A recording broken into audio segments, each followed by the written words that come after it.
We have to change from doubter to believer. All right, everybody, welcome to DTBTV. I just want to do a little piece on football in general, and I want your views on what you think about it. And I'm going to start when a few of us join, and I'll tell you the subject I want to talk about. I just want to get on to the comments. So yeah, just wait for a few to join, as always.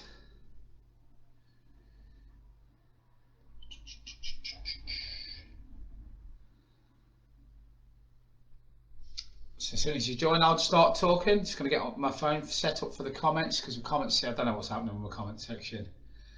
But here we go, cool. Well, I've got one comment coming through now, and it is, sorry, let's turn it down. Sorry. So again, this is unscripted, but I've just been, like I say, I'm a student of football. I like to listen to everything. Afternoon, Stephen.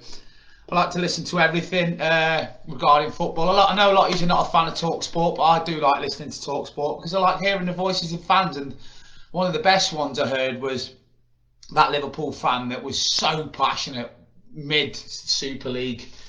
I just want to talk about a few breaking developments that's happened. There's Florentino Perez, the 74-year-old Sepp Blatter. Hello, Tom. Keep your comments coming. I can see him on my phone now. In fact, if I just put this here a minute, let me just stick this here. I can read them as I go. Yeah, there we go. We're up and running. Yeah, so Sepp Blatter's coming out and he's saying that it's not gone away yet with regards to AC Milan are still in it. Real Madrid is still in it. Barcelona are still in it. It's only the English clubs really that have pulled out. Now, as far as sanctions for Liverpool, I've heard that it's not going to be a points deduction. It's not going to be a you can't play in the Champions League. It's not going to be anything like that. It's going to be based on removing the people in the board structure that can have basically an effect on, like, trying to congregate plans, trying to negotiate ways out. So there'll be a structure where they will remove, like Ed Woodward going from Man United, they will remove all those people in the board that can make those. It's like Tom Werner at Liverpool. He's one that could be removed based on the fact that he doesn't need to be there to be structured by who's in and out of each club. Now, there's been a few breaking developments that's happened this morning. Afternoon, Jerry. All right, Tom. All right, Adonis. There's been some big stories. Now, I don't know if you have known this, but Man United fans have just attacked the training ground. They've broken into the training ground and had a set to with staff and Ole Gunnar Solskjaer demanding the removal of the Glazers. Now, the Glazers, as I said, are 100 times worse than John W. Henry, who, again, like I say, has made a terrible few mistakes at Liverpool. But if you give me the choice now between having John Henry and the Glazers, then the Glazers have funded Manchester United out of their own money. So even though we hate Man United, I can understand why their fans are going to the lengths of what they're going to now. They want them out of their club. And I don't think Gary Neville helped with him saying they're leeches, because he said he's never come out and said out about them, did he? Saying they're leeches, the ground's in a terrible state, the area's in a terrible state. So I can see that getting worse. Now, one thing I did hear on the radio was this. There's planned protests at Manchester United this Saturday, at who's the other six? Chelsea, Tottenham.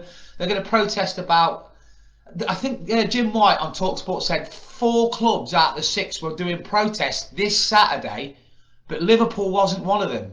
There's no planned protests here for Saturday against Newcastle, which tells me, it doesn't mean that Liverpool fans are still happy with John Henry, because they're not. It just tells me, like what I said yesterday in my video, we just want to concentrate on getting this club back on its feet, ready to try and get into the top 4 next season, because all we want is to be in that ground next season in the Champions League. So credit to the Liverpool fans if they're doing what I said yesterday. What did I say yesterday?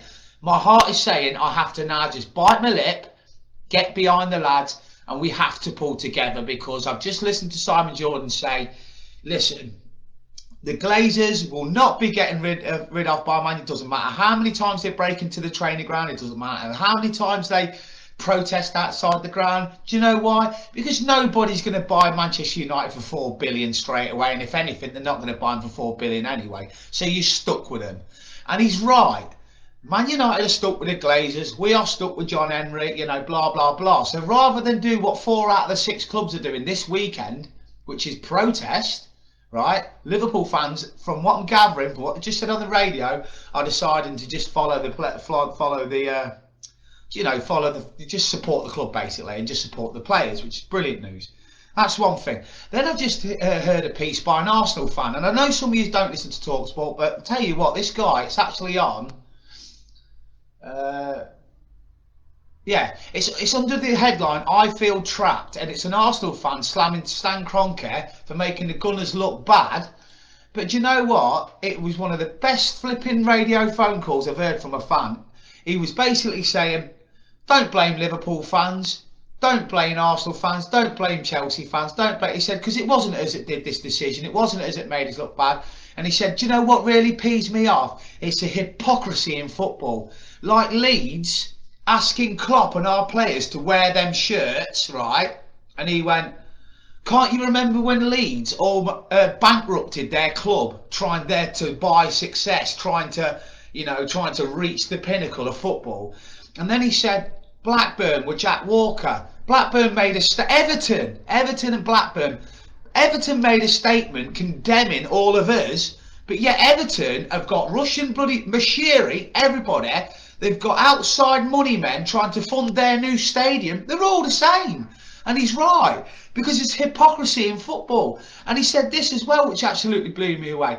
He said, my club's not the same anymore. He said, Arsenal, look, even the way it's spelt now, it's not where... He's from Highbury, this lad, as well. So he's literally like where I am now, Anfield, in his area. And he said, it's the hypocrisy. And he said, you know what annoys me the most? All these, like, Villa fans, Everton fans, Newcastle fans, Wolves fans, all giving us shit. He said, if they would have been offered the chance to join that European Super League, they would have jumped in a second. It's football hypocrisy, and it's so right. And that's what pisses me off. You know, the ones that were angry with us were only unhappy because they weren't in the Big Six, in my opinion, in their kind of way. Not the fans. The fans were different. We were all agreeing on it. I mean, the board members. I mean, if Mashiri was asked, what's his name? Evan, what's his name? The grey-haired bloke. Well, anyway, their chairman. I can't remember his bloody name now. It'll probably come up. Anyway, the owner of Everton with Mashiri and all, if they were offered that conversation, they would have took it. If Leeds United were offered that conversation, they would have took it. And it's so true. Chelsea and like money in football, they were talking about Trevor Francis being the first £1 million player. Liverpool back in the day when we could spend £777,000 on Kenny Dalglish in 1977. Money's always been in football. You will always have top clubs that will always have big money. And that's another thing. So, look, just look at, it's going to read some of your comments. So it says here, like, enter Old Trafford with heart in a pre-season friend. It's a danger zone. Scott, that's exactly my point. I mean, Gary Neville was saying it's all the state. I've not been to Old Trafford in ages. He said all the grounds, all it's rusted. The outside areas are all like, like glass bottled, like gravel. Sort of no money's been spent there. Can you imagine John Henry? Let's just get one thing straight. When they built that main stand, they paid for that out of their own pocket. The 150 million was put up by FSG for that, right? No one can contemplate that. Can you imagine having the Glazers who borrowed £1 billion, right, to buy your club and then run it out of the money that the club made anyway? That is, do you know what? If I was a Man United fan now, and tell you something, the difference between Man United and Liverpool is Liverpool would have ran the Glazers out like we did Gillette and Hicks. Them Man United fans, they have no disrespect to them, but they're not the same as us.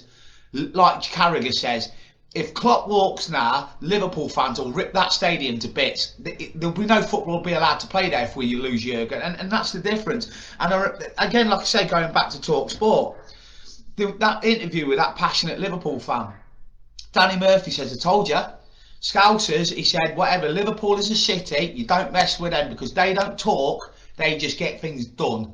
And that, you know, and he's so right. The city here is just like, honestly, I now understand it. I'm a 5th year living here, and it is like living in another country. Because to me, Liverpool's a country. It's a weird way of saying it, but it is.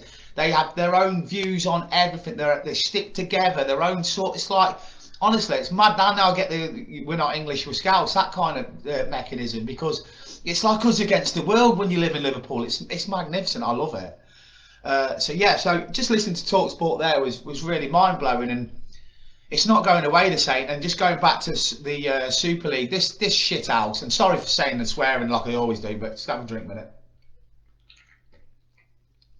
This Florentino Perez, he's 74, and I know you shouldn't wish, just hurry up and pop your clogs, mate, please. He wants football, right, to be 60 minutes long because he thinks kids can't concentrate that long. Yeah, and that means he wants to hit the American market where everything's shorter.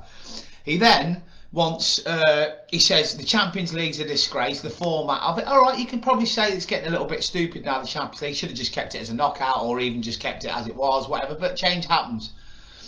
But he wants the, what did he say? Oh, he's called Klopp out as well, saying, he reckons Klopp didn't want the Super League because he couldn't handle the fact that Real Madrid would beat us every week, like we did 3-1 in Kiev, like we did 3-1 in the Champions League. So, honestly, I hate that Perez. And he even looks like Sepp Blatter as well. But yeah, so it's listen, I'm just saying this because, like I say, I study football. I sit here, I'm about to play Football Manager in a minute. My whole world is football. And like I said, this group is going to go massive now because I'm going to go into it full on now. This pandemic's easing, I can feel it, and it's going to make me better and the group better. And what I mean is that means all the information I get. Can you remember when we were going through the first phase of the pandemic, and I kept on reassuring you all that football would come back because it had stopped, hadn't it? I kept on saying to you, no. Well, you know why that was? I was listening to the radio stations. I was reading German, German flipping football. German football started early, then I was watching their model. All my information comes from me literally sitting here hours on end when I've got the time and listening to football. And any news comes out, it'll be on this group. So it's a good thing as well, that is, because like I say, I kick people off this group quite a bit. I do. But that's only because I want it to be an educated football group. I want it to be where you can have people disagree with me all the time. But you can't disagree with things like people said it was a stupid thing I put up the other day when I put, look, listen, if you want this Super League, leave, because I don't care if 2,000 years ago. I meant that.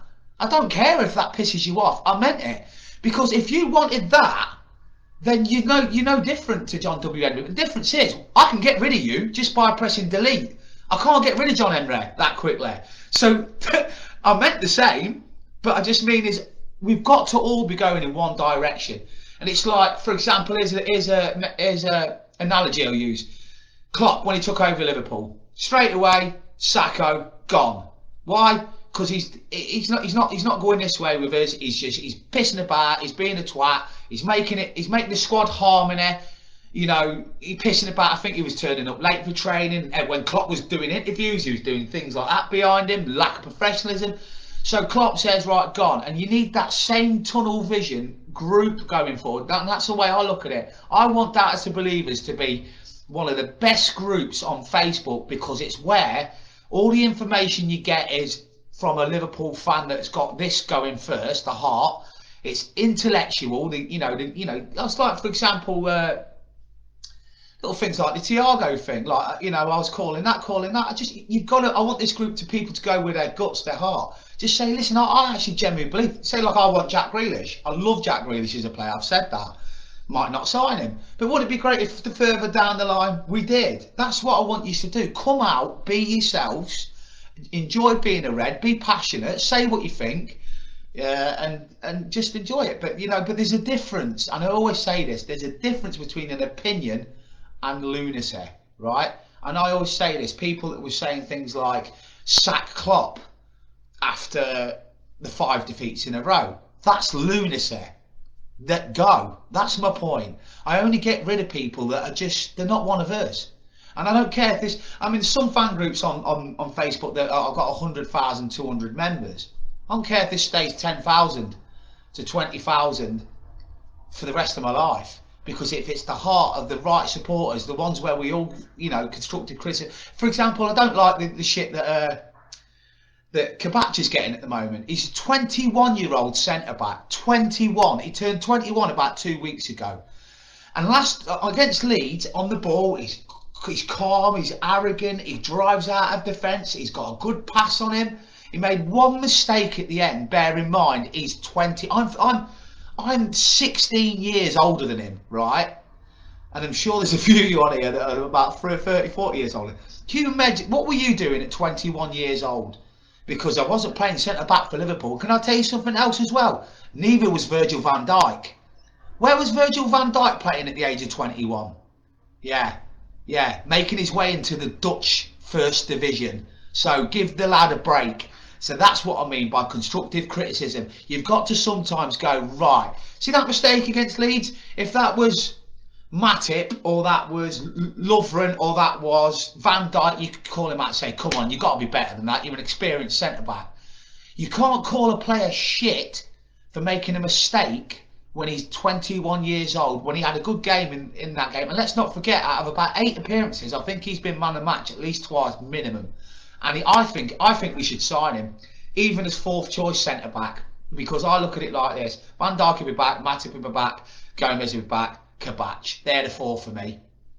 I don't think we need to go out and buy another great big world beater centre-back. We probably will do, though, because I just think that what we've got now with Van Dijk, it depends on the injuries, actually. Maybe we do, actually. Yeah, we do need to go and get a big centre-back. But anyway, what I'm saying is the plans are looking good now, right? As in, we're getting back to, Saturday's going to be getting back to football, which I spoke about earlier. One thing I will say is pre-season and all that, I think all the friendlies are going to be around this area, because I don't think we'll be travelling for friendlies. So I'm fingers crossed. I've been told this is a little whisper I got told yesterday. This is another benefit of living in this area. FSG want to maximise the loss that they have had to sort of go through with Anfield being empty for as long as it has.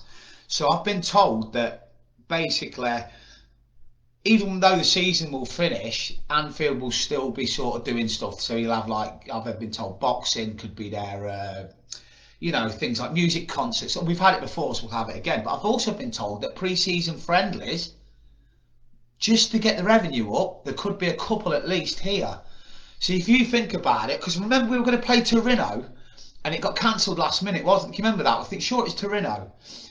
And what will happen is now, because of travelling, because of the coronavirus, I think that we'll have a couple of friendlies at Anfield for pre-season friendlies now. 2 big 54,000 seater sellouts against probably, probably even, I don't know, it'll probably be a team that comes in. It can be if they, if they're, you know what I'm saying. FSG will try and not keep that ground shut now, and keep it going and going and going. So I think the Legends game will be back. You know, the ones that you've probably bought tickets for, Liverpool v Barcelona it was, when Torres was going to play in that.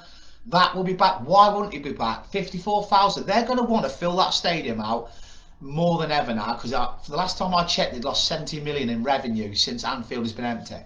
So there's loads to come. I'll keep you all informed. And is there anything else I was going to say? No, I think that's it. So if I hear anything on the radio or any bit of news or anything that I find out, you'll be the first to know. You'll never walk alone.